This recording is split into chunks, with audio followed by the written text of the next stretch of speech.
adalah menyelenggarakan keamanan kamtip di tempat kerja dan lingkungannya yang meliputi aspek keamanan fisik, personil, informasi, dan keamanan teknis lainnya sesuai dengan kontrak kerja antara BICT penyedia dan perusahaan pembangunan.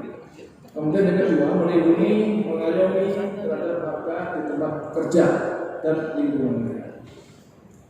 Selanjutnya perannya juga ada dua.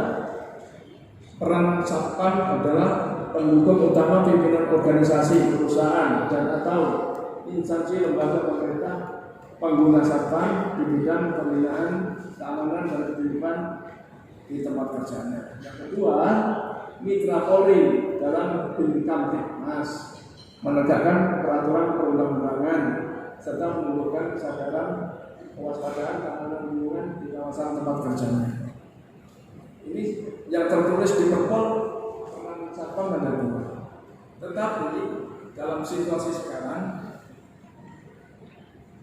peran Satpam perlu ditambah lagi ya, dan nanti akan ditambah lagi di era pandemi COVID.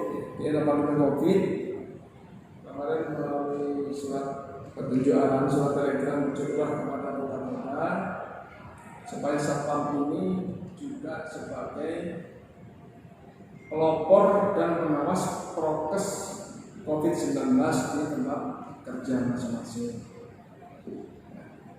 Ada perluasan peran, bukan hanya Kamtipmas di tempat kerja, tapi dalam situasi sekarang pemerintah memberikan amanah peningkatan peran.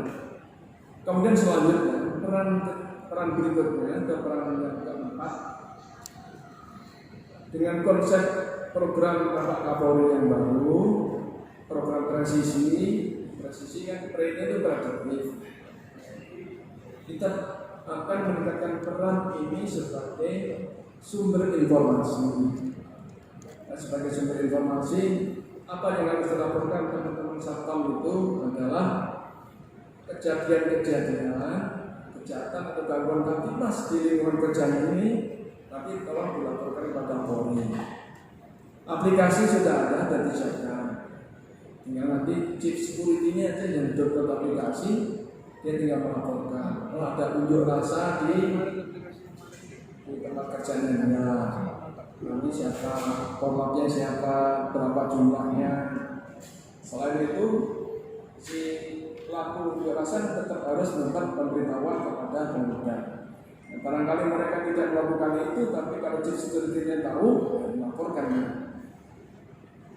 Karena itu namanya prediktif. Prediksi bisa dibuat berdasarkan data-data, informasi, didukung foto-foto yang valid, sehingga apabila pelaku unjuk rasa tidak memberitahu kepada Polri melalui intelijen, ya kita Dinas sudah tahu. Dan nanti Dinas akan memberitahu atau maupun Ditindakam tentang rencana kegiatan unjuk rasa di. Yang perlu dilaporkan lagi adalah potensi gangguan keamanan kita di tempat kerjanya. Misalnya contoh ada tower di tempat kerjanya, ada tower air yang sudah berkarat, sudah miring, Pada di lingkungannya situ ada instalasi listrik misalnya. Kalau manajemen tidak segera mengambil tindakan, Satpam seperti sudah melaporkan dan dapat respon, itu juga bisa dilaporkan kepada Polri melalui aplikasi BOS. Nanti Polda akan melihat itu, sehingga akan mengingatkan kepada Kasatgas atau kepada Kapolres supaya datang ke perusahaan, tolong diingatkan segera diambil tindakan. Jangan menunggu towernya itu roboh yang akan mengakibatkan dampak yang lebih besar. Itu salah satu peran yang akan ditingkatkan, karena di Dirjen aksinya itu adalah Dirjen 79 memeranaktifkan Pamswakarsa untuk mencegah gangguan Kamtipmas di lingkungan kerjanya. bukan hanya sebagai pemelihara juga untuk kepentingan perusahaan, namun juga untuk kepada Polri. Kalau Polri tadi kan sudah memberikan delegasi